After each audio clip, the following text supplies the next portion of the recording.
Greetings and welcome to The Thirsty Mage, the podcast who's made its list and checked it twice and decided which games are nice. I am the Games of the Year host, not accused of putting his thumb on the scale in favor of certain AAA publishers, David Lloyd. And after the last episode where we listed the worst of 2022, it's time that we share our favorite experiences over the past year. Joining me this week is the man who threw Nintendo under the bus and is ready to declare Square Enix the victor of 2022. It's Casey Gibson. Yes, that was a good intro. I like that little nice rhyming there. After last week, right? It was like, oh man, it was a great episode, of course, but a downer episode overall, right? Yeah, talking about all the bad. So it's gonna be fun to get into some of the better games that we played this year, and some of the good. So, as we ever quickly approach Christmas time, my goodness, yeah, not enough time. Seems like that's a recurring theme. Oh, exactly. Only going to get worse next year.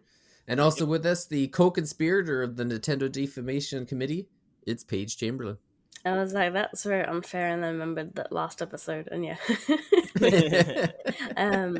Although I'd say you wouldn't be putting favor towards certain AAA publishers, you'd be putting your favor towards certain AA publishers. It'd just be the NISA awards or something. Yeah. Well, it was funny. So many people beat me to the punch of the joke when they announced the new Ys 10, and they have Adel piloting a ship. And before I could get the joke off about who in the hell would put Adel behind the wheel of a ship, we had it was already Rich in the Discord had already posted it. And then when I went to Twitter to see it, then Nadia Oxford had already posted it. I'm like, oh man, I'm too late. It's not the joke's been told. I'm just like, oh no, it's like one of the 9 was one of the games. I'm like, oh man, I really need to play that because I loved 8 and then just didn't play it, I think, because I got sick around that time. And I was like, it turns out it was just vertigo, so I was bedbound and all I needed to do was like shake my head a little bit. So that just... When in doubt, shake your head. I was like, oh my god, I have an infection. I took like a whole week off work, and then all the doctor does is like turn my head a few times, and that was it. And I'm like, oh my god. That's what I do every time I turn my Nintendo Switch on, is I just shake my head. Yeah. Every time you grab that goddamn drift-laden controller. It's funny you guys mentioned Ys 10. I had no idea. Oh last night or whatever it was now. Yeah, so the screenshots. Adel's got some weird hair going. I like it. Yeah. I like it. He looks older for sure. Yeah, he's got a little. Yeah, he doesn't actually have. He's got to age at some point.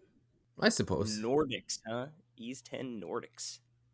I was a little concerned though, because I know that Adel, the canon part of the story is that Adel eventually travels to the North Pole as his final resting place. So when I saw he becomes Santa Claus? Yeah. The red hair just turns bright white from years of it bleeds down. The red bleeds down into his coat. Yep. That would be hilarious canon if we learned all along that Kris Kringle was actually Adel Christin. That's my new canon version for sure. Yeah. Before we head into the list of what we got for our favorite things this year, maybe I know when we recorded the episode last week, it was moments before the Game Awards were announced. We basically hung up the recording headphones and found out who won the Game Awards this year. TV. Yeah. So I'm curious about you guys. I know for me, I don't think there was any surprises for me. Nothing. All the winners seem pretty deserving. Nothing out of the ordinary for me. Yeah, I think the biggest question was going to be, right, I think Elden Ring was the obvious Game of the Year winner, but I was wondering if the recency bias of God of War 2 would maybe have enough to be a push. But, I played a little Elden Ring and I liked it. Haven't played God of War, but from all accounts, it seems like the right game won. Yeah, I haven't played God of War either, but I definitely, like, of everything else, Elden Ring was definitely the best for me. It creamed the crop. Yeah. Mm-hmm. So let me ask you, you said nothing surprised you. Even Bill Clinton guy didn't surprise you? Yeah, I think the biggest question mark of the Games Awards was whether Bill Clinton man is an anti-Semitic right-wing troll or if he's actually like a Jewish prankster. Yeah, Apparently, it's the we still don't know to this day. So honestly, what he should have done is he should have announced Bloodborne 2. yes. Dude, the internet would have Um, lost their mind. um, I just thought it was kind of weird that all these people went and did interviews, and I'm like, he's a teenager that pulled a prank, and you think anything he says is going to be serious. Like, you're Yeah. just giving Yeah. him more attention. Like, what?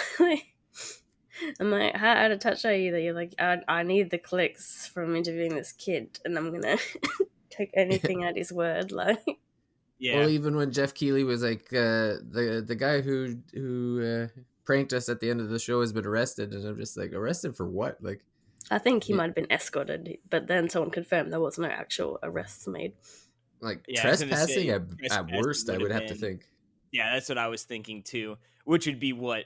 Probably some sort of misdemeanor or something. I mean, honestly, it's not like he went up there and said any like real bad slurs or anything that, you know, Yeah, it didn't obviously attack not- anybody. Nobody was hurt. Like, it was just a not pretty a great situation for the crew, you know, but it could have been way worse. Like I said, it would have been funny if he trolled with like a Bloodborne 2 announcement or something. Yeah. And just like to hear like the crowd like lose their mind and then like, no, just kidding. I'd like to announce that From Software will be purchasing Nintendo. Yeah. That'd be something too. But as far as the actual game announcements or trailers and stuff, right? Obviously, Final Fantasy 16 looks amazing, and we got a release date. It's in June. I don't know the Yeah. exact date. I can have a look. But yeah, that is June. I think Street Fighter 6 is June as well. Because I was thinking it. Alright, the wrong game. Alright, so I'm going to say Final Fantasy. I thought that one was going to be sooner. Yeah, 22nd of June for Final Fantasy 16. Yep, and then you also have Diablo 4 was announced for June 6th. So June is going to be June's the new November. I mean, I'm still worried about January, February, March. So. Yeah. But yeah, the 16 finally got a release date and another trailer. And then they announced the collector's editions, and so. And who would be dumb enough to buy one of those, huh? I was just Well, gonna say, Paige and I both pre-ordered one version of the Final Fantasy 16. Did you get yours, Case? No, did you both did the big boy? I didn't do the big boy. I did the Deluxe. big boy minus the $500 statue. Yeah, Alex had told me that Walmart had the deluxe edition up for $70, Nice. and Oh, I yeah. tried to find it, and I couldn't find it. I don't know if I'm assuming obviously some sort of price That's the error. problem. Yeah, Um, that's so the one I when I ordered. looked- I pre-ordered yeah. that one. Yeah, when I looked, it wasn't up, so I'd missed out on that. I don't have it pre-ordered yet, but I don't know. I'll have to see if I'm gonna Yeah. get The, roped into the big one or not. The price of 16 in Australia is a bit over the place because, like, I mean, the full retail price for PS5 games they're trying to do $120, but like some games will sit at 100 or about that. So for there, they've got 115, and then the deluxe edition is 170, and it's like Holy! so $55 to get a steelbook and a cloth. and a poster. Yeah, Yeah. or the cloth Yeah. post. Yeah, so it's like Those cloth posters are nice, though. that's like stuff you get for like a day one edition though. That's not worth. Yeah, yeah. Not No, for it's not worth all that 50. extra cheddar. I think it's 20. Oh, I'm trying to think how much different. Maybe it's $30 or $40 difference for us, because I think we're like $89.99, and then I think I either paid $119 or It still looks nice $129. though. But yeah, the steelbook was the seller for me. Although the poster is pretty neat. Books, I don't know. I like them, but they're never usually a extra selling point for me. I was lucky, and I got the Final Fantasy VII Remake Steelbook. They had it where like you pre-ordered for GameStop, and I did, and then they were like, "No, we actually don't have that." And then when I went to pick it up, my wife actually she's like asked about it. I would have never. I would have just grabbed my game and left. And apparently the GameStop I went to got one sent to them, and the guy was like, "Well, you pre-ordered it and you asked for it, so it's all yours." So I was like, I- "Cool." Yeah, I bought a used copy of Persona, the original Persona 5, so I have 2 copies of it now just to get a steelbook. Oh, So I it's do have. I guess I probably have that steelbook actually, because I've got the Take Your Heart edition on okay, PS4, yeah. the original release. Yeah, I know I've got like the little the Shogun bag or whatever, uh, and the little Morgana plushie in there. Well, and it's the steelbook usually is not a big selling point for me. Like I have a couple, like I have There's a couple I Legends of Heroes, really but like. So that one that came in the Link's Awakening, where it looks like a Game Boy. Oh That's yeah, yeah, really yeah, yeah, yeah. that Yep. one. That one I was like, ah. And then I have a PS4 copy of Bayonetta and Vanquish that I bought solely because it was a steelbook, like one of the ones where it's like I don't know if embossed is the word, but it's like sticking out a bit. yeah, I think embossed is Hmm. yeah. Yeah. Yeah. So that's like something I bought solely for the steelbook, and then there's like I think, and there's like one special edition I cancelled. And I'm like, dang it, I kind of want the steelbook and plush for that, but which was Catherine Full Body, but I ended up getting on Switch instead, and they didn't do that edition. But yeah, normally steelbooks. I like when steelbooks come and that's the cover, like because I hate when it's an extra one.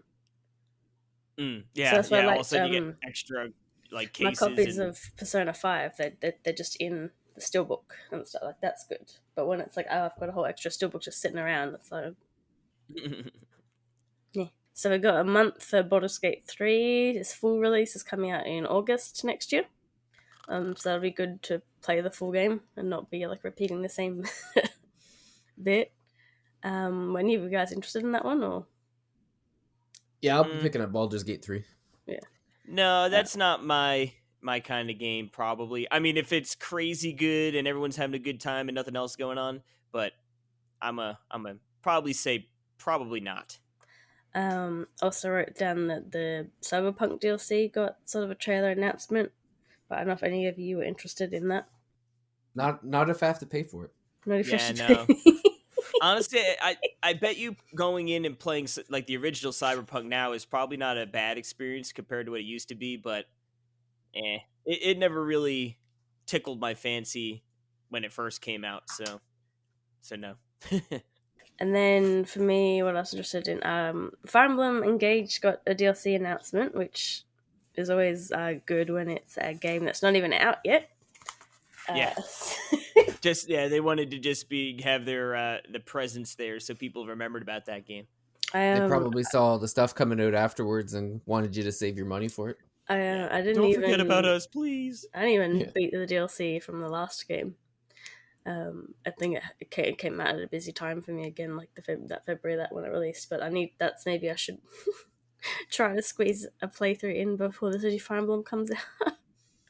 But I was like, if you're gonna do the DLC like season pass announcement before your game comes out, you should include it in your collector's edition or something, like Yeah. And that's why I buy some, because that means I can, if with a discount, I can that's the only way I can get some of that stuff for cheaper. Ends up sort of paying for itself almost, or at least helping. And then there was Bayonetta Origin, which some people are like, oh, that's a total surprise. But like, even I hadn't played Bayonetta 3, but I already knew about the secret sort of level where it looked like that, and people thought it was going to be DLC, not a whole full price game. So it's got some people confused, but it wasn't actually a surprise for me. It'll just be interesting because it looks like it is an action game. So I'm just wondering how it's going to play, because like me and a lot of people kind of like, why is it it's full price when it kind of looks more like an indie game, like especially with the two things you're controlling. It reminds me of like stuff along the lines of like Leia Princess vibes. Mm-hmm. The art style looks really nice though. Yeah, it's really pretty. Yeah. Again, this one, after sort of the meh taste that Bayo 3 left in my mouth, I'm not going to be rushing to play this one, but yeah, it definitely looks sort of cool. Like I said, I like the art style for sure. And then, not for me, but the first thing that I was waiting for my husband to finish his sleep, because he like worked during the night, was like to show him the trailer for Armored Core 6 because he's a big Armored Core fan. There hasn't been one, like you said, it actually forever, right? It actually skipped like the PS4, Xbox One generation. So yeah, it's been quite a while, and they're just going on with continuing the numbered thing. He's actually beaten the first 3 games since this announcement, in a week. What a monster! He's. I guess he's pretty excited, huh? Yeah, and I think a lot of people were like being worried that somehow it's going to be too much like the Souls games and stuff, but like this is what they were working on before the start of the Souls series. Like, and there's already been like one prominent Souls leaker has said that this is like a proper Armored Core game. It's going to be like, what the fans want, basically. Yeah, I'm sort of surprised they didn't do, seeing that it's been so long, right? Like a softer reboot, even if it was like the same exact game, but to just call it like, instead of Armored Core 6, sort of, sort of like God of War, right? Bring it back with like a, hey, we're bringing it back. But yeah, that's awesome because I know it used to be. To not reboot it for once, Yeah, no, that's true. It's a and change, it seems really. like it's different. people are super hyped about these games back in the day, so. I'm sure, like you said, yeah, obviously your husband, I'm sure there are tons of people out there who lost their mind. Yeah. Well, he was saying the subreddit for Armored Core got 4,000 new members after the announcement. Everyone rushing. Yeah. But I think there was like a lot more things, but covering mostly what I was interested in RPGs. That was pretty much like big news was the release dates, I think, the most important thing. Yeah, like I said, for me, Diablo 4, super good. Can't wait. I already pre-ordered my deluxe edition, so I could play it 4 days early. Yep, and to my surprise, I got a little Mountain World of Warcraft as well for that little bonus edition there. But one thing Blizzard knows how to do is make a damn good cinematic. Oh man, I've watched that thing like 5 times already. Meanwhile, you guys are like, I don't care. Not my franchise, but I don't mind. I'll probably jump into that anyway.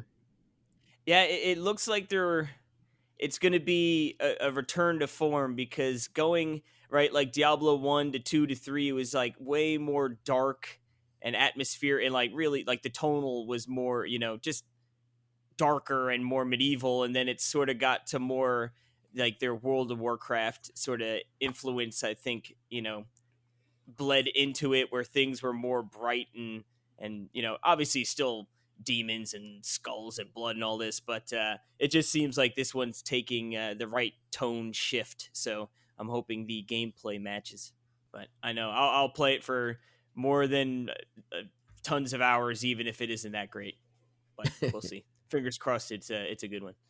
Mm-hmm. Any final thoughts on? But I'd say that was probably the best game awards I've watched. I think maybe without E3 this year, people were more like, oh, this is a big event that we could sort of put our games in, right? You had, whatchamacallit, Al Pacino, right? Or whatever his name is. Yeah. Cappuccino came out there and, oh, God, that God of War voice actor just would not stop talking. Oh, my God. It's like, I get it. You're pumped and you're excited, but I was like, man, like, dude, let's wrap it up, homie. And then all of a sudden they're like, they started playing the music on him and he just kept going. I was like, oh no. He's got a dope voice though. Yeah, Jeff wasn't very happy.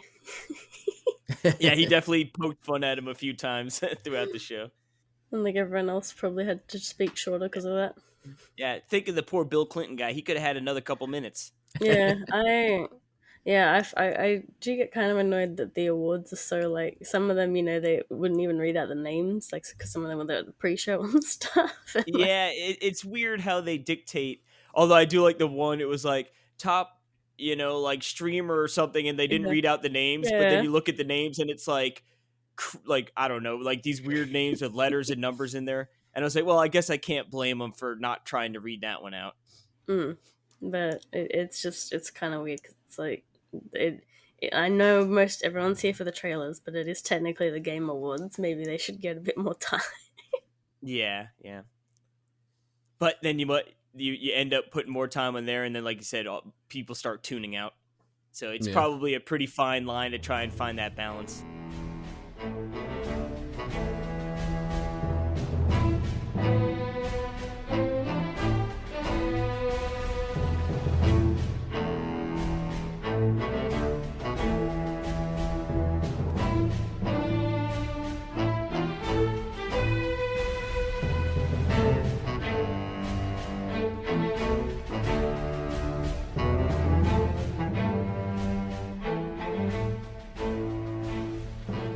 seems like a good time to hop into the awards for this year. So we've got 4 categories, like our last episode, and almost opposites, basically, of what we did before. So the first category we'll start with is our most pleasant surprise for 2022. And Paige, why don't you tell us what surprise put a smile on your face this year? Well, because when I was looking at yours, you seem to have picked something that like fits in there. Maybe you weren't expecting it to be good sort of category. Whereas for me, when I think of surprise, I'm thinking about something that I didn't, was like a surprise announcement, like not a game we've been waiting on for however many years. So initially, I wrote Kirby's Dream Buffet because that's a cute little eShop game, and like it's not that unexpected to have Kirby games, but it's just a really cute, fun little game to play. But I think the main one actually for me would be Live Alive, because I'm pretty sure that got announced only a couple months before it came out. And given that it was a previously not officially translated Super Famicom game that never, obviously released outside of Japan, I had never heard of it. So it was a surprise. And then, I actually got to play it myself. I got the review code and had to go through that process. And I really liked it. Like, I ended up giving it an 8, but just because being like how it was with the story and stuff, it couldn't quite all come together as nice as I'd looked. But like, there's a point where I almost would have given it a 9 if that could have come together. But I really, really loved it while I was playing it for the most part up until like the last chapter, sort of basically the longer ones. But just playing and just having my mind blown by because this is pretty, aside from the visuals upgrades, it's pretty almost exactly the same as the original, and like blowing my mind at like having the completely different chapters, where some are short and have completely different mechanics, and yeah, it's one of my favorite. It's my top 2 games of this year is Live Alive. Heck yeah, that was one I've been wanting to sort of get around to, and then one day I'll play that game. It's only 20 hours. You can fit it in between the long games. Yeah. Well, but you can do one there's chapter. so many. You can do like so many games like one that. story at a time, like as in. Yeah, and I played the demo full. What they give you 3 half chapters. Yeah. And I played through all those and I liked it. And it was going to be my next game to play, and then Triangle Strategy came into the fold, and then actually and then you didn't actually come into the fold, and then Persona. Yeah, so it's a big tease. Yeah. That's became, on the cusp for me. Yeah, it was for me. It was one of those games where I was planning to pick it up, and then I got distracted by something else, and then comes a point after the release where the game passes into, well, now I got to wait for a sale territory. Yeah, me too, probably at this point.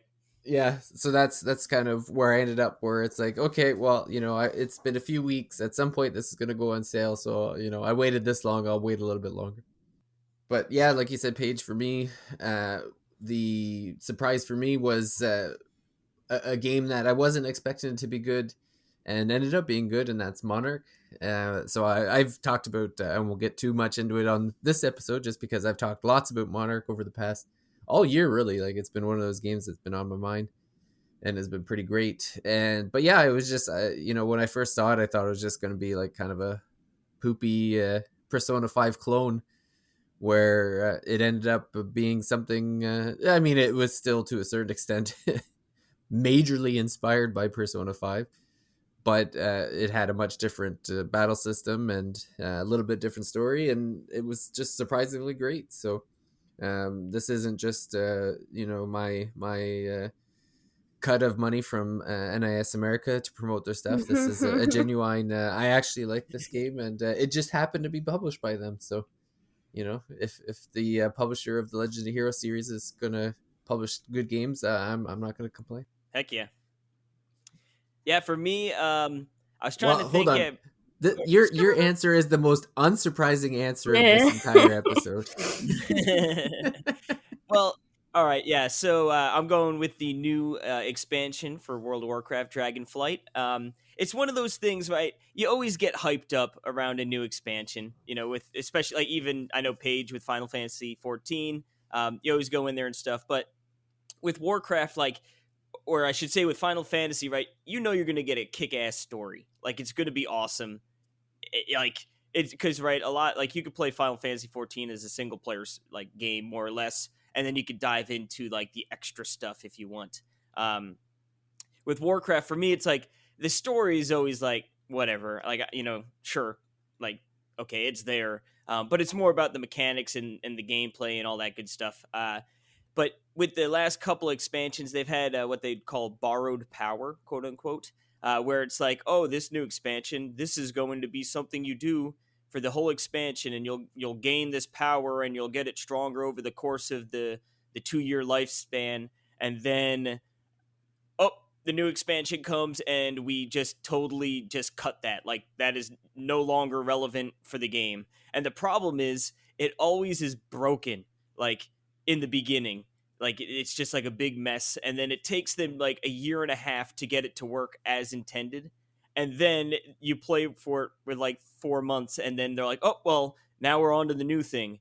So they're like going back to basics, right? And it's like they're getting rid of all that extra crap that people always complain about, and so far they've and we're still in the honeymoon phase of the expansion, right? Like the raid just came out this week, but yeah, so far it's just been like it's like less is more, right? Like stop introducing all these convoluted systems that are annoying and they take up all your development time, and then like the rest of the game suffers. So it's like it seems like Blizzard's finally learning, and all it took was a huge sexual harassment scandal, people getting fired, and people chase all the bums out. yeah, people going to play Final Fantasy 14 instead, and it's like they're finally like doing the things people have wanted them to do instead of like them telling us what we want, So it's still early and there's still time for it to take a nosedive, but but yeah, I've been having a lot of fun with it the last couple weeks. Companies have shown time and time again when they're on top of the world, they think they can do anything, and they need to be dropped down a few pegs before they can give us the good stuff again. Looking at you, Nintendo. Well, speaking of old favorites, Casey, you could kick off our best experience, our next category, which is the best experience of an old favorite. So This could be a remake, a remaster, or maybe just playing an old game. But what did you play this year that was old and you still had a great time playing it? We're gonna go with World of Warcraft: Wrath of Lich. No, I'm just kidding. We could technically do that. It did come out this year, but no. Final Fantasy VI, aka Final Fantasy 3 on the Super Nintendo.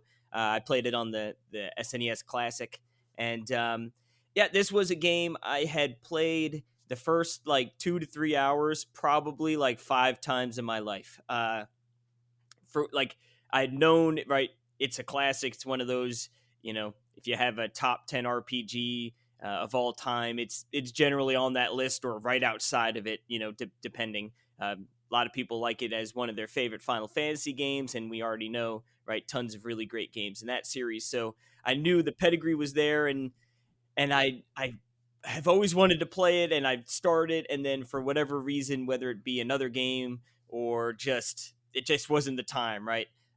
So finally, I bucked up and got it done, and wow, just a wonderful game. David and I sort of played this alongside each other. He played on the Pixel remaster, which we could talk about maybe a little bit. How Jordan is a big old loser boy with his prediction. I love how Square basically trolling Jordan to the point where it's like it'll probably be like a January 3rd release date, just enough for me to win the bet, but just stick it to Jordan. Oh yeah, what do you win? What's the spoils? 12 pack of beer. Yeah. It's going to be the sweetest suds David's ever sipped on. That's but right. Yeah, the sweetest. Yep, an absolute wonderful game.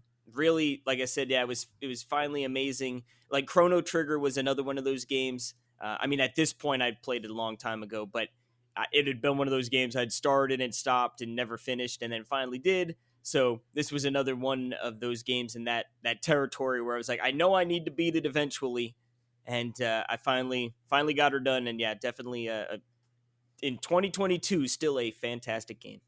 Mm-hmm. And Paige, did you buy the bundle? I know you bought a Final Fantasy at least on Steam, But did you buy the bundle for the remaster? 'Cause, I think I was like, I bought the first one, my husband bought the second one, like, and then we turned on Steam sharing, so or something like the other way around. Yeah. Haven't bought all of them, no. And now it's like, oh, they're coming to Switch probably, so I'll get the others on the platform I play the most on. Those would be they're going to be so good for portable play. I know obviously David's probably been just playing on his Steam Deck, so he's Well, already that's been not even experiencing that available life, in my but country, so I only Steam got Deck 2 isn't left. available for you? Not You in can't get a Steam Australia. Deck? no, No, can't not buy it. yet. Couldn't even win it in the giveaway. What a bunch of dirty. That was cool in this the Game Awards every minute, Yeah. and then they put your whoever won it up on the bottom there. Congratulations to MILF Hunter for winning. Yeah. Yep, yeah, I saw that. Yeah, we joked around because there was a whole thing with the Jets quarterback and MILFs. So I was like, Zach Wilson might have lost his football job, but at least he won a free Steam Deck. Oh man. And Paige, you have a favorite, an old favorite as well. I don't think this is a remaster either, is it? No. No. Yeah, because I'm like, I don't know what I replayed. I feel like I barely played anything until after I've had the baby, and then I've just been gaming because I don't have work in the way. But no, I finished finally a game I've been playing since I was a kid, and I never finished off and restarted all the time, which is the console version of The Sims 2, because before The Sims 4, the console versions of the games are all very different from the PC versions, obviously. And they were often like story mode, and you'd sort of start at one house, complete the goals, that would unlock the next house, you would then go on from there. So The Sims 2 is one of those, and it's one that I played through heaps as a kid. And I found out all the weird stuff you can do in that game because you can marry one of the characters from one of the houses, and then they'll come with you as a playable character. So you basically can get an extra person to follow you through the game, so you can get more money through like putting them to work, basically. You can also you can also commit bigamy. You can just be married to like everyone, but you only get to take the first spouse with you. So Persona. yeah. But I finally went through and did all the goals. I did all the optional houses. I got my career to the max. My main issue is I didn't actually finish the game because I picked the popularity goal, and when I made 20 friends, it was my last goal to do to finish the game, it didn't click over. And my Did only it like other glitch out? that, or because I moved to another house, because like trying to maintain friends back in like those Sims games is really hard. You have to be making phone calls and inviting them and like bring them back up, because you would like, if you're trying to maintain that many friends, it's really difficult. So I moved to another like real life. house to make friends with all those 3 Sims that lived there faster again. And I think maybe because I didn't complete the goal in the house that I was supposed to, it glitched out. So that was a big disappointment, but it was really fun to just, all my years of like knowing what's in the game. And for example, there's like one really hard one where there's like hardly any furniture, and it's full of ghosts, and they're constantly interrupting you and making you like pee yourself and like just ruining your entire day. So what I because I know about it, I just put everyone in the last house to work so I could take all their money, and like I just stayed there for ages and saved up all my money before I moved to the next place. So I used all my tricks that of all my experience from actually playing that game way too much, and I finally beat it. I just didn't get to see the end cutscene because it didn't recognize that I beat it. Oh, man. Well, good thing you got YouTube. Yeah. You earned it.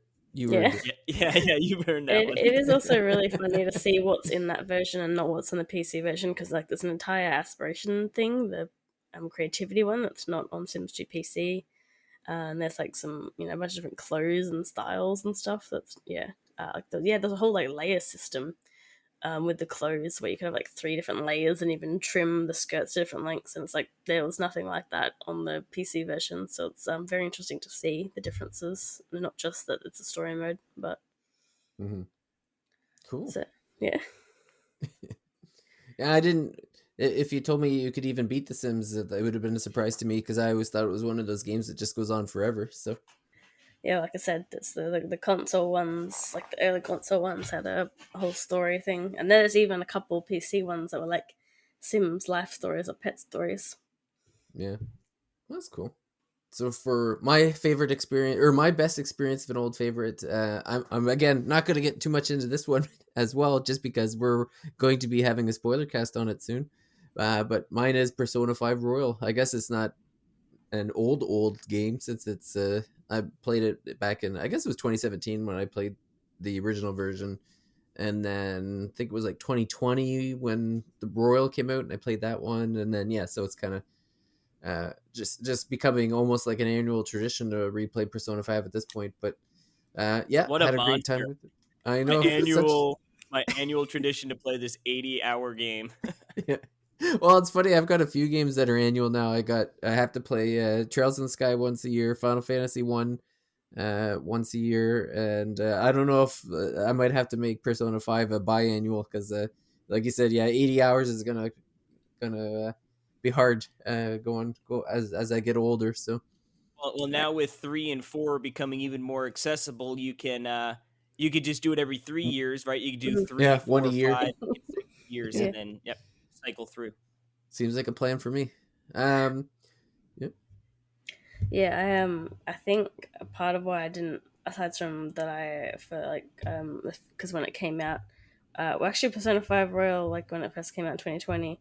Actually got it early because we the game shop thought that they were going to have to shut down because of lockdowns and stuff, so that a few games got released early. But then I didn't end up really playing it pretty much because I was staying at my mum's place in case we did have to lock down. Um, and that meant, having to wait till night time and trying to play with the headset on. Yeah. I didn't actually play Royal until this year, but I Oh, had that's cool. also only played Persona 5 like in 2019, I think, like a couple years after it came out. I played it on the PS3. So it was good to actually play on the Playing PS3. 60 FPS. Oh no, you played on Switch though, so Yeah, no. yeah. There it is. Well, played it without screen tearing because there was a lot of screen tearing in the PS3 version. Mm. Um, and I've got Still the an whole. upgrade at least. That's so funny because I have the whole fancy collector's edition from the PlayStation, and then I end up playing it on the Switch. Well, that's what I was when you ran to get the mail or whatever. That's what I was talking about. How because with the steelbooks, I've got the PS4 Eat Your Heart Out or whatever or Steal Your Heart Still edition. Yeah, Eat yeah. Your Heart. Well, you just wait. That PlayStation 3 one will be the one that is like the most sought after 20 years I from now that you'll be able to I sell for like $2,000. ended up You'll be able to send your importing an kid. American one because like basically how I got my PS4 was I convinced my husband to upgrade to a Pro because I wanted to play Persona on the PS4. Um, even though there was a PS3 copy in store and I could have got that, I didn't, which I kind of regret because I did end up playing it, and then I played a couple years later. I played it on the PS3 because my husband wanted to play it as well. So I gave him my PS4 copy and I got a PS3 copy so we could both play it. Then he Together. didn't end up playing that. Like he played like up to we both got up to Madaramas Palace I think a couple times, but I think last year was when he beat Persona 5 Royal, which is why I knew what happens in the Royal content. So I guess I felt a little less of a push to play it. Yeah. But with the American disc, so like the PS3 is not region locked, kind of, except I bought DLC costumes and they don't work with the American copy of the game because Oh jeez. it's considered a different software. Yeah. So I wasted my money on that and I was very upset. Well, at least you got to Point. experience them this time. Yeah. Well, all the costumes are free this time. They didn't do this weird thing when Royal launched where it was like, here's all the costumes in the first release free, and here's the extra costumes to pay for. And if you want costumes for Kasumi, even the ones that match with the free costumes, you need to buy an entire separate pack for her. And she also doesn't get the new costumes in the other packs. You need to just buy one pack for her specific. Like, that was the. Ooh. Like Those maybe video okay. game companies, they need their money. Um, but yeah, I did finally actually play through Royal, and yeah, played both versions of the game on Cool. the superior hardware each time. Yeah. Well, speaking of video game companies that need our money, our next category is going to be a bit shorter because somebody in this podcast did not play an indie game this year. I'm a So AAA Andy these days. that's right. He's a branded boy. So yeah, our next category is the best indie game of 2022. So this one, I think I did talk about this a little bit on the on an episode a few months ago. But my favorite indie game this year was for Hard West 2. So this is a strategy RPG. I guess it kind of borders on, or could almost be called a CRPG, just with the way it plays. I'm sure it could be argued either way, but no, this was a really fun game. It had some very interesting shooting mechanics where you could shoot off the environment, like do bank shots, and you could do magical powers because you were like demon possessed characters, and it was just a terrific game. Again, a one. It almost could have won as my biggest surprise, really, too. At the same time, because I hadn't played the first one, and I was kind of on a strategy RPG kick at the time. So I'm like, yeah, here this game is coming out. Maybe I'll review it and see what it's like, and had a great time with it. So, and that was, I think, right as I bought my Steam Deck. So I think I actually ended up playing it mostly on my PC, and I think it was like one of the first games I played on the Steam Deck. So yeah, it was a fun time. Highly recommend for anyone looking for a fun strategy RPG. And I can't say I've even heard of the game that you picked, Paige. Yeah, I was like, I don't know, I haven't really played indie games this year. And then again, I looked at my Switch in review thing to be like, well, you know what? I haven't actually beaten this game yet, but Lunistis is a game that I saw just because of a video on YouTube talking about it. And it's a little like faux retro indie platformer, 3D platformer, where it sort of looks vaguely PS1-ish sort of style, but obviously a bit better, and obviously runs very well. Where you're like this little Tanuki girl, and your collectible bits are it's mostly linear level, but there's like extra bits to go to the side and try and collect all the paper cranes. Um, and but it's more, yeah, it's not really like a collectathon type thing. It's just that there's one set of collectibles and like hidden letters like you often have in some certain games. So it spells out her name, Hannah, and it controls just really good. Like I'm very bad at platformers, which is why I haven't gotten too far because there's balloons that burst after you jump off them, but it feels so like the responsive and tight, and the camera, like you move the camera yourself, but also it'll follow you, and it does a really good job because there was a bit where I'm jumping around this spiral and the camera was just automatically like doing the work for me, so I could just focus on the platforming and didn't have to like try and turn the camera around to do it. And yeah, it's just a really fun game. It's really good, and it's not too long. It's also very cheap. I think $5 on American. Steam. Sorry. It's only $5 on Steam. Yeah, I think for Australia it's about $8. So yeah, it's but I haven't played that many indie games, so I should get that. Is definitely the best one. Maybe if my copy of River City Girls 2 had come in, but that's only like a day old, so I wouldn't have had time. But yeah, Lunistis is definitely really good. So if you like 3D platformers at all, you should definitely pick it up. Yeah, I saw. You get to lose the price of a Happy Meal, basically. Yeah, it's less than a latte at Starbucks. Yeah, and much better than that. Yeah, I saw Gerard the Completionist apparently likes this game, according to the Steam page. Okay. Yeah. No, that's I don't even remember the last time I played a platformer at this point. So maybe a $5 one would be a good one to palate cleanser between the 100-hour ones, I guess. Between the RPGs, I think my Switch thing said I was 45% RPGs this year. we need some new Mario game. Come on. Yeah. What's Nintendo doing? Yeah. Oh, it's got to making be around the corner, but making bad sports Nintendo's waiting games. for a time when the bank account's starting to get down there, so that they'll drop the Mario, I guess, to fill it back up. Mm. Yeah, like what are their platformers though? Kirby's doing all the work, really. That's right. Yeah. Yeah. Doing the What? heavy lifting. Actually, probably one of the best games Nintendo released all year. That Kirby Forgotten Lands. Mm. Yep. Super good. Well, we've come to the final category of the episode, and that's just the overall best game that we played in 2022. And Casey, why don't you kick us off with the game that you've enjoyed the most this year? Yep. This is going to be a game we already talked a little bit about here, and a game We'll talk we've again. talked about a little bit, for the last couple months, and a game we're going to be talking about a little bit in the future as well. Persona 5 Royal. Such a great game. I have beaten the base game, right, the original release. Now I'm up to the Royal content, and I did play it when it first came out back in the day, and I think I had gotten up to Futaba area.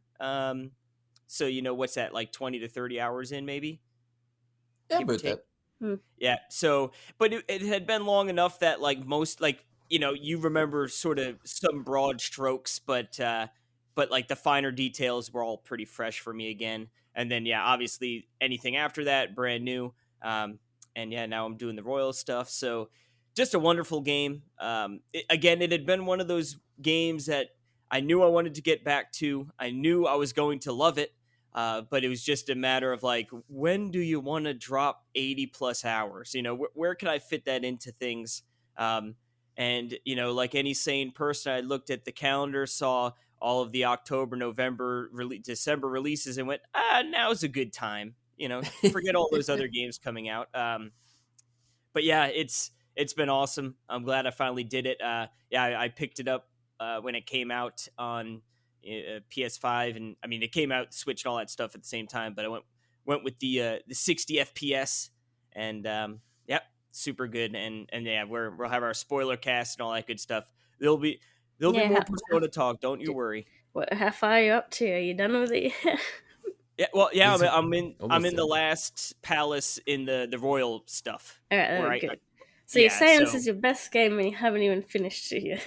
Well, I've beaten the original release of it, right? The Royal okay. content is sort of DLC-ish. 95% done. Yeah.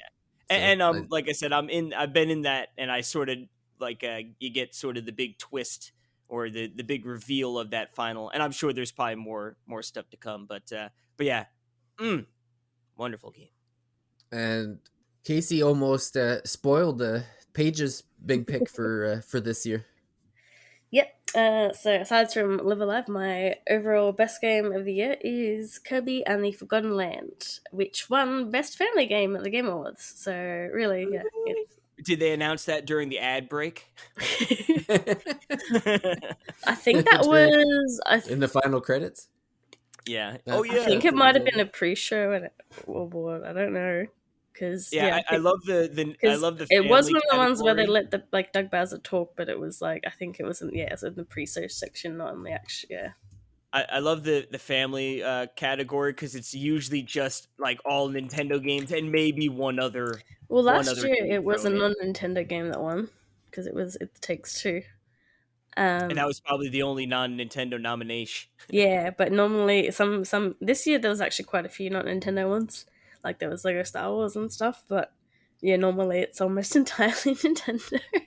Nintendo dominated. It's funny because I'm like, a lot of people are like, well, maybe not necessarily rigged, but the Game Awards committee doesn't always make the best picks or whatever. But then Whoever whenever donates the most money. whenever something you want wins, though, you're like, yeah, that's right. Splatoon's the best, Kirby's the best, Beta's the best. Final Fantasy 14 and Genshin Impact. Woo. But yeah, Kirby and the Forgotten Land, that came out in was it March? Yeah, around there. March, That sounds. April, I think something like that. And then I ended up playing it a little bit because I wanted to play it in co-op because the second player can play it as Waddle Dee, but then my husband didn't like the co-op due to like the tethering. Like if you get too far away, you get sort of bubbled You to just get the sucked person. over, you know. So I didn't play it for ages, and then after our baby was born, and it had been like a weekend, like almost a couple weeks, where we started to get a bit of sleep, and I wanted to just play something. Like I hadn't played video games in that long. We started playing Kirby again, and I think it was literally just more to do with the first boss of that game. It's not really good for co-op because he's really big, and so like the Banana D keeps getting like sent You don't back have a to lot of and room to work with, kind of getting thing. put in dangerous situations and stuff. Like, but past that, like the tethering and stuff isn't as much of an issue. Aside from occasionally, if you cross over gaps, they might get respawned on top of a gap or something. So this was the first post baby game you guys beat. Yeah. No Yeah, wonder so, why it's the best game. yeah. It's getting it So outside influenced. but yeah, we after dinner, and yeah, we play through a few levels at a time, and then be like, all right, we better go to sleep, or we're not gonna get any sleep. But it's really good. It's like Kirby's first actual 3D game. Yeah, you've got like the 2-player co, which for me always makes any game better, unless it's really dodgy, like say Yoshi's Crafted World. It doesn't work at all. But ones where you're not getting in each other's way, and there's all the little upgrades. The game's just beautiful, seeing all the details and everything. Like when I finished it, I was like, did anyone give this game a 10 out of 10? Because like I wouldn't give anything a 10 out of 10, but like, you know, surely someone's given this game a perfect score. And I really liked stuff like there was like the roller coaster section, and you could actually feel like the speed when it was doing like the go down. It's just a really, really fun game. It's beautiful. It's like you said, it's actually because Kirby games they almost always look awesome, great music and like super good vibes, but they're too easy or just like it's missing that it factor. Well, that like this turns one's still kind of too easy. We did like it does have an increased difficulty, so we played on that. So I had like one boss towards the end that I kept getting like dented by until I finally figured out how to dodge a certain attack. Yeah, but it just adds a little bit extra, like you said, where it's like not just autopilot. With Kirby games, the hard stuff is after you beat the game. It's like the post-game challenge modes, like there's a boss rush, and this one there's like a whole thing where you go through and the whole level is like a mix of the levels per that like little world area. So like the grasslands, the snowlands or whatever. It's like it's a mix between that, and they're remixed with some more actual platforming challenges and more enemies.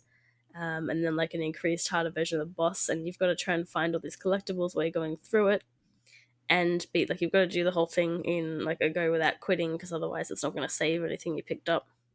So we've given up on that for now. But yeah, that's a lot. You know, you want the challenge. It's like you've got to beat the game, and then you get your challenge.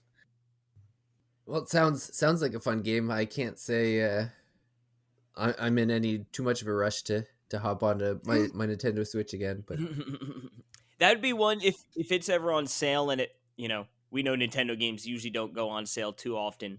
But that would be a game that if you could find used maybe somewhere cheap, or it's definitely worth playing. I mean, it, like I said, as in terms of like, it's for me, it's the best Kirby game I've ever played. And it just feels like I hope they do another sort of iteration like this where it's like full 3D, like I said, maybe even ramp up the difficulty a little bit more, you know, a couple different options or something. But I think but it the was point of Kirby good. though is to be that anyone can beat it, so they keep it easy. Yeah, no, well, but like how it has that slightly harder. Maybe you start normal, there's an easy mode, and then there's like a, you know, spiky Kirby mode where it's super hard. I don't know. They usually like called spicy or something, like different chilies or whatever rating. Yeah, you get Kirby eats all his enemies eat fire chili, and they're extra mean. But yeah, no, super good game. That was one where when I saw the trailer, I knew I wanted to play it, and then like you played it, and it was actually as good as you'd hoped it'd be, and then some. Yeah, which was rare for Nintendo this year. Yeah, dropping L's, but not Kirby. Nintendo got carried by Square Enix this year. Yeah. Square Enix and Kirby on the shoulders. Yep. That's how Laboratory. So again, it's not even Nintendo. Yeah, there you go. But now that you mentioned Square Enix, my favorite game was so fun that I bought a second version of it while we've been recording here. Oh my god! And I noticed that the Steam version of this game was on sale, 40% off. So I'm like, oh, gotta jump on that. And yeah, so it's Triangle Strategy. So that'll be a game I'll be playing on my Steam Deck soon here. Originally, this is I think I played two Nintendo Switch games this year, and this was the good one. This was the only. It's funny, of all the games I played this year. One? Yeah. Xenoblade. Oh. Those are Xenoblade 3 and Triangle Strategy were the only two Switch games I played all year, and yeah, enjoyed Triangle Strategy. Nintendo World of Report staffer plays 2 games all year on the Nintendo. He's a Steam Deck boy now. Yeah, I'm a Steam Deck boy now. That's for sure. Other than this week, I'm having Steam Deck withdrawal because I've been playing Dragon Quest 11 on my PS5, and I should have been playing it through the Chiaki app on my Steam Deck, because I ignored it for a few days, and now I'm having the shakes. So. What annoys me so much about the PS5 is that you can't remote play with the Vita. Right, yeah. Yeah, that's annoying. Yeah. Because that was like, oh, well, maybe I don't need a Switch port or Persona 5 Royal, I'll just use my Vita. No. Like, it's like, if you use a phone, I'm like, I don't want to use my phone, I want to use my thing that has buttons on it. I miss my Vita. Do you still have your mom's iPad? That's a great way to play PS5.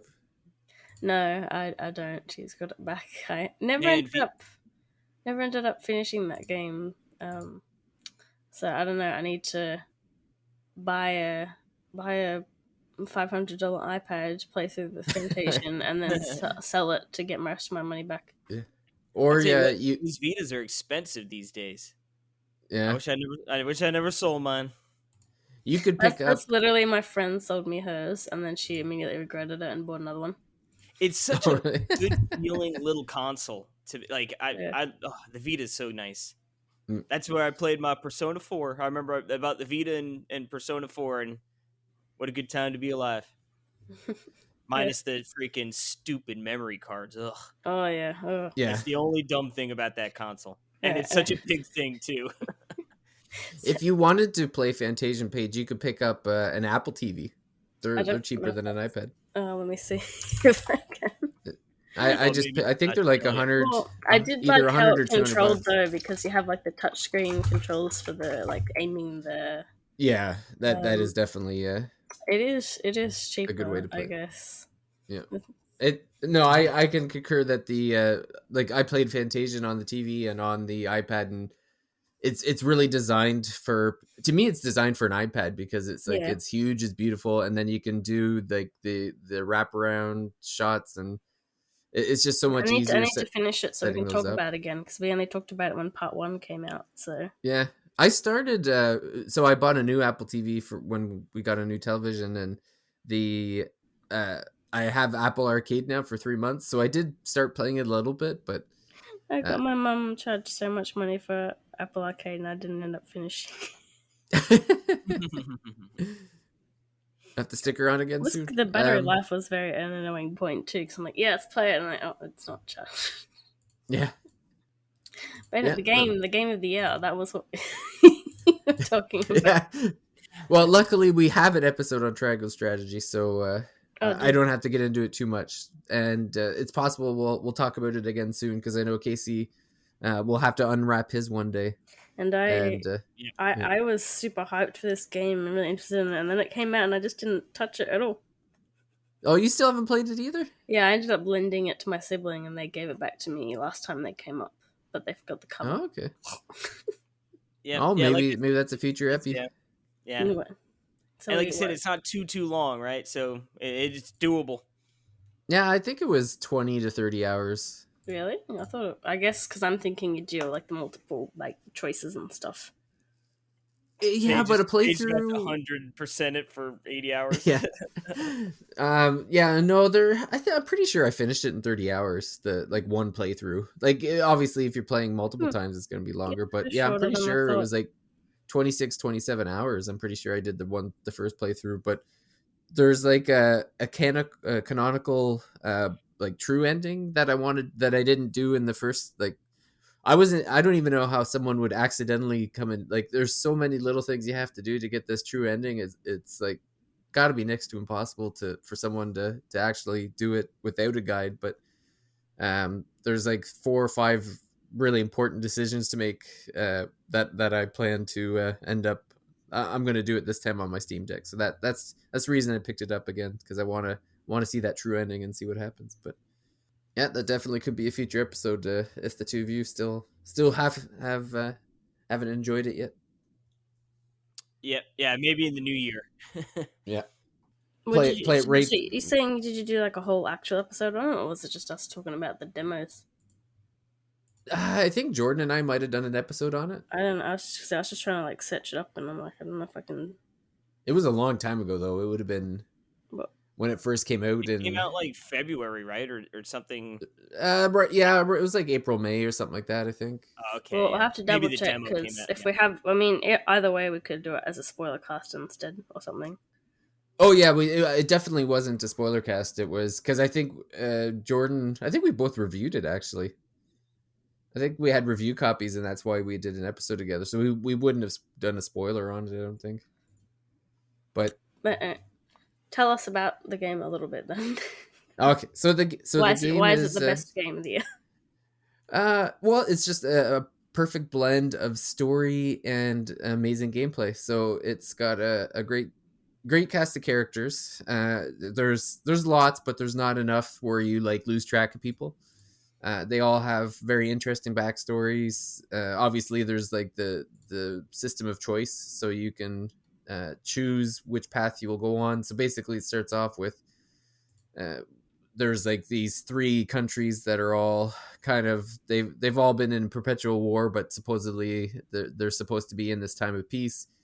But a recent discovery leads the world to war again. So the country that your main character is living in gets attacked, and then you've got to decide which country. Like, so one of the early path decisions is, you want to align with one of the other countries against, because they're kind of both attacking you to a certain degree. So it's like, okay, well, which are we going to go to this country and figure out and set up an alliance with them, or figure out what their beef is, or do we go to the other one? And then that kind of leads to other decisions that get made. And all along the way, when you're having the story beats, you'll have these battles where it takes place on like a big area of a battlefield, which can vary greatly. Like you can get into like a village where there's like there's like buildings you can climb on and fire from, and there's all the fun things. Yeah, you can light stuff on fire. You can electrocute people through puddles. Like, it's all that fun stuff, and it's very deep. Like that, especially the later you get and the more abilities you get, you can really get some wild stuff going.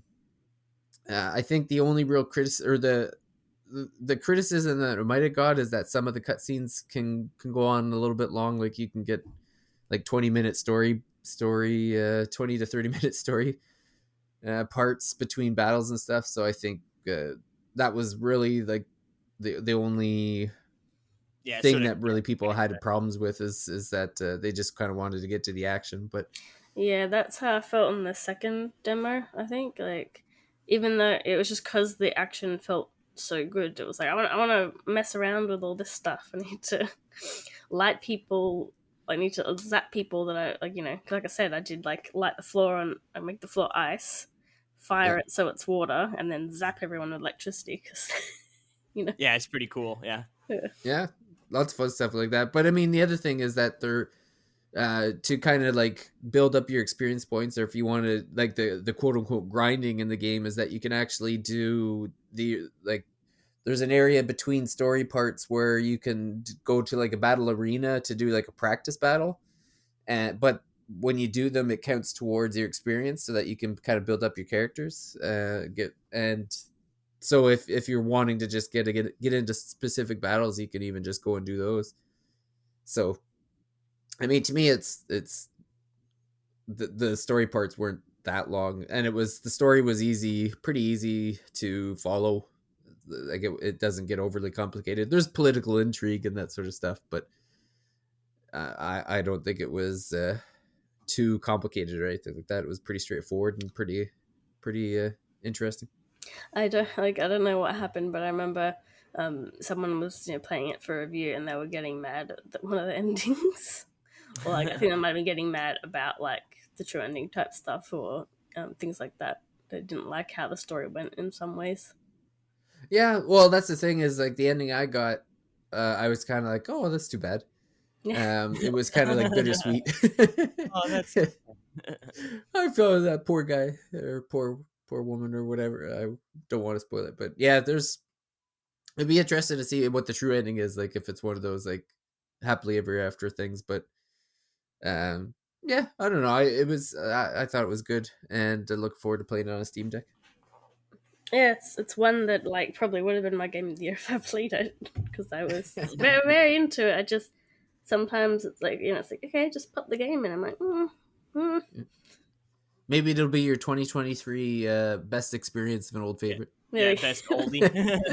No, to me, I thought the old favorites meant to mean that you had played it before, though. So it's however you want to interpret it. Yeah, well, so open end. Cool. Well, do you guys have any final 2022 wrap up thoughts? It depends. Are we gonna dedicate an entire separate episode to talking about what we want that's coming out next year? Yeah, that'd be a good way to kick off maybe an early January episode of all right, 2023. You got all these games coming out. Because I think even just from what's already announced, we have enough that we could talk about. So it's going to be a good year, I think. Zelda, Final Fantasy, Diablo, this, that, and the other thing. Then plus all the games will just get, Although I feel like Square can't just keep releasing games like they did this year, but who knows? Please, no more Voice of Cards games, please. Yeah. No, they got four more Voice of Cards, and then they got Dragon Quest 12. That's not even a joke. Some people were looking at stuff, and it looks like hidden in the games, and they think there might be a lot more to come. Oh, I'm sure there is, and there'll probably be another Nier, and there'll be. Well, they run out of Nier games to do crossover DLC with, because they've already done Automata, Replicant, and Reincarnation. There's no more DLC to sell, so they can't make any more. They'll sneak in Rebirth at the end of the year. They'll find a way. They'll get their 50 titles in. Yeah. Then you got the Personas in January. You got Suikoden's coming out. It's going to be a monster year. It was, aside from, I think it was a pretty decent year. I felt like I didn't play too many games this time around, but I'm picking it up, I played a 90-hour RPG and I started a 60-hour one. So. Well, if nothing else, you ended the year right with a bang. Yeah. And then going to start the next year with the same franchise, because I'm pretty sure the Persona 3 and 4 come out early January. Because when I first beat Persona 5, I ended up playing Persona, tried 2 minutes RS sessions. I was like, nah. Played Persona 3, got a fair bit through it, put it down for a few months, got all the way to the end almost, where they're like, okay, we have 1 month before we're beating the bad guy.